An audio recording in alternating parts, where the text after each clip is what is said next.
One of the things Paddington liked most about living with the Brown family was that he made lots of new friends.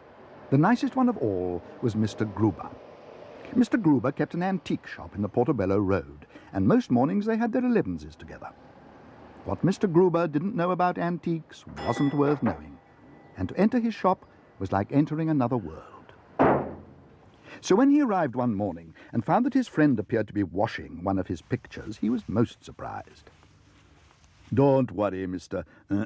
Brown," explained Mr. Gruber. "I'm only restoring it." "So?" Paddington looked at it doubtfully. "It doesn't seem to be one thing or the other, Mr. Gruber," he said. "Ah," said Mr. Gruber, "there's more in paintings than meets the eye.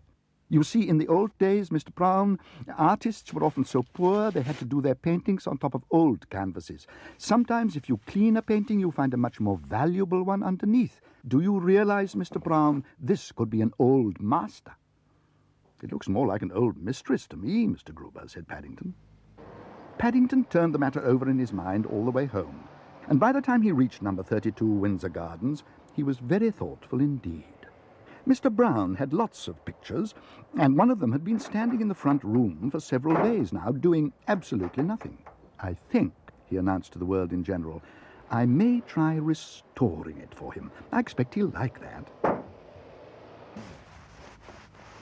Paddington had a hopeful nature, but as time went on, he began to get a bit worried. Far from being restored, Mr. Brown's picture looked as if it would never be quite the same again. Worse still, there was no sign of another painting underneath. It was, to say the least of it, a mess. It was only when he tried turning it round the other way that he discovered there was a label on the back. It said, "Property of Mr. Henry Brown, entry for the Portobello Road Art Society Painting Competition, to be collected."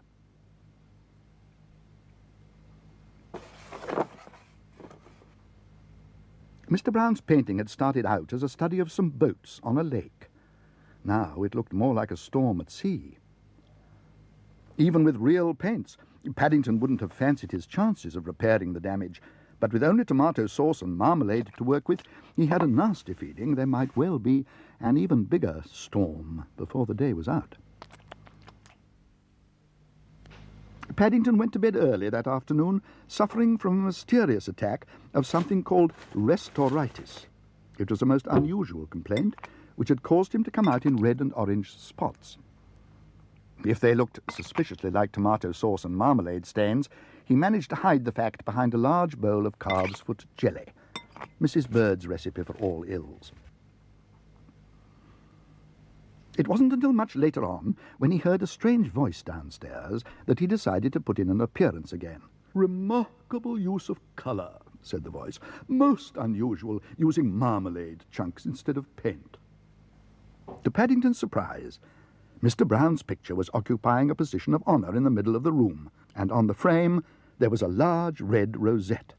"That means it's won first prize," explained Judy. "I didn't know you painted abstracts, Dad," said Jonathan. "I don't," said Mr. Brown, "but I'd like to abstract an answer from whoever did do it." "I was really looking for an old master, Mr. Brown," said Paddington, "but I'm afraid it went wrong." "It looks more like a young bear to me," said the judge, "and I'll say one thing, it not only looks good, it tastes good as well. Try some." "Thank you very much," said Paddington, "but I think you'll find it tastes even nicer if you stand it the right way up."